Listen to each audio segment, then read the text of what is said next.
Assalamu alaykum, muhtaram televizor ko'rguvchilar. Ko'rib atqaninglar Erkin Osiyo radiosi to'g'ri televiziyasining haftalik xabarlar programmasi. Mazkur programmamizda o'tgan bir hafta jarayonida yuz bergan muhim voqealardan ma'lumot beramiz. Men Erkin. Tövəndə diqqətinizlər xəbərlərimizin təfsili məzmununda olsun. Amerika Dövlət Məclisinin başquruşidagi Tamlantuz kishilik huquq komiteti Xitoydagi Amerika bosh elchisi Gary Lokka maktub yo'llab, Uyg'ur kishilik huquq vaziyatining kun sayin nacharlashib ketayotganligini o'tirg'a qo'ydi va uningdan Uyg'ur kishilik huquq masalasiga yaqindan ko'ngil bilishni talab qildi. Maktub mundaq boshlangan.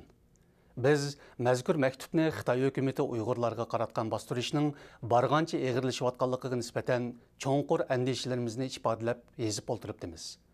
Biz Uyg'ur kishilik huquq vaziyatiga 20 yildan buyon diqqat qilib keldik. Yaqinqi ma'lumotlar shuni ko'rsatdiki, Xitoydagi Uyg'ur xalqi diniy, siyosiy va madaniy jihatdagi qattiq kontrollik ham chekidan oshgan xavfsizlik cheklamalariga duchor bo'lmoqda. Komitet raislari Gary Lokka qaratib mundaq degan: Biz sizni Uyg'urlarning yuqorqi vaziyatini yaqindan kuzatib, Uyg'urlar yo'l qo'yayotgan muomalalarni Xitoy amaldorlari bilan uchrashganda o'tirg'a qo'yishga da'vat qilamiz. Maktubda Uyg'ur milliy harakati rahbari Robiya Qodir xonimning ularni Uyg'ur vaziyati haqida doim xabarlantirib turayotganligi alohida tilga olingan. Xitoy muavin davlat raisi Shi Jinpingning Turkiya ziyorati rasmiy boshlanishi bilan 2-oyning 21-kuni Shi Jinping tushgan mehmonxonaning oldida namoyish o'tkazildi. Namoyishga İstanbul va Qaysaridan kelgan Uyg'urlar va turklar qatnashgan. Shi Jinping mashinasi bilan yo'ldan o'tganda qo'lida ko'k bayroq va Turkiyaning qizil bayrog'ini ko'tarib olgan namoyishchilar 5-iyul Urumchi qirg'inchiligini unutmaymiz. Xitoy Sharq Turkistonliklarga qaratgan besim siyosatini to'xtat. Ya Allah, bismillah, Allohu akbar deganga o'xshash shiorlarni to'lashgan. Namoyishchilar Shi Jinpingning rasmini yitib, Xitoyning qizil bayrog'ini ko'ydirish orqali o'z noroziligini ifodalashdi. Xitoy muavin raisi Shi Jinping 2-oyning 22-kuni Turkiyadan ayrilgan. 90 oysidagi 40 necha nafar chorvachi o'tgan hafta avtonom rayonlik partikum oldida to'planib, 410 ming yayliqining tortilishiga norozilik bildirgan. Lekin norozilik harakatiga qatnashganlar 90 doiralar tarafidan qaytarib ketilgan edi. Chorvachilar Urumchidan qaytarib kelingandan keyin doiralar oldi bilan chorvachilarning vakillarini so'roq qilib, ularga taklif olgan. Bu 4 vakilning salohiyat kenishga va qo'l telefonlarini tortib olgan. Bu 4 vakildan biri Ablah Mansur ismli kishi bo'lib, u doiralarga o'zining o'lishga rozi ekanligi, lekin yayliq davosidan hargiz voz kechmaydiganligini bildirgan. Ablah Mansur hatto bolalariga yayliq davosini davomlashtirish haqida vasiyatnoma qoldirgan. Qozog'istondagi Uyg'ur yozuvchi Ahmadjon Ashiri xalqaro Alash adabiyot mukofotiga erishdi. Mening maqsadim xalqaro Alash adabiyot mukofoti Qozog'istondagi davlatlik mukofot bo'lib, asarlarni baholash yig'ini Qozog'iston yozuvchilar ittifoqi uyushtirgan. Ahmadjon Ashiri Qozog'iston yozuvchilar ittifoqining qarmog'idagi Uyg'ur adabiyot kengashining raisi, atoqli yozuvchi va dramaturg. Mukofot Ahmadjon Ashirining Idiqot nomli tarixiy dramasi uchun berilgan.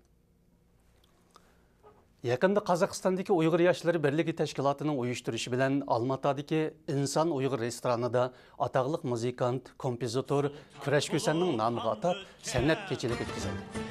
Qozog'iston Uyg'ur yoshlar birligi raisi Dilshod qatorliq Uyg'ur yoshlari tashkillagan bu kechilikka Qozog'iston va Qirg'izistondagi Uyg'ur ziyolilari va san'at havaskorlari qatnashgan. Mərhum sənətkar Kurash Ko'san chet ellarga sargardon bo'lib chiqib ketgandan keyin Uyg'ur san'atining g'arb dunyosiga to'nilishiga tegishlik his qo'shgan va Atlandoq, Shahid o'lmaydi qatorliq nodir asarlarni ijod qilgan edi. Aqsu doiralari bu yil 1-oyning oxirlaridan boshlab maxsus uqtirish chiqarib, qonunsiz diniy faoliyatlarga zarba berishni qayta tashkillagan. Uqtirishda masjidlarga sirtdan kelgan diniy zotlarni tekshirish, diniy faoliyatlarni cheklash, Aqsuga kelib uy ijarib o'ltirgan yoqi yurtliq Uyg'urlarni tizimlash talab qilingan. Radiomiz egallagan uchurlarda ma'lum bo'lishicha, navbatda bu xil zarba berish harakati Uyg'ur elida umumyuzlik ilib berilishga boshlagan. Bu yerlik aholining turmushiga yangi besimlarni olib kelgan. Ana tilni qo'g'dab qilish masalasi chet eldagi Uyg'urlarning izchil turida diqqatini chekib kelayotgan jiddiy masalalarning biri.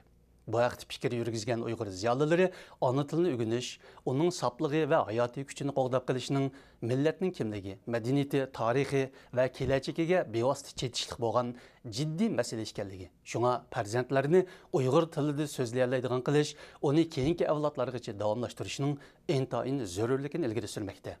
Bu haqda to'xtalgan Norvegiyadagi Uyg'ur ona tili maktabining o'qituvchisi Gulnar xonim ona tilini qo'g'dashning har bir Uyg'ur farzandining bosh tortib bo'lmaydigan tarixiy va milliy majburiyat ekanligini bildirdi. Gulnar xonim so'zida yana bolalarga ona til o'rgatishning muhimligini ta'kidlagan.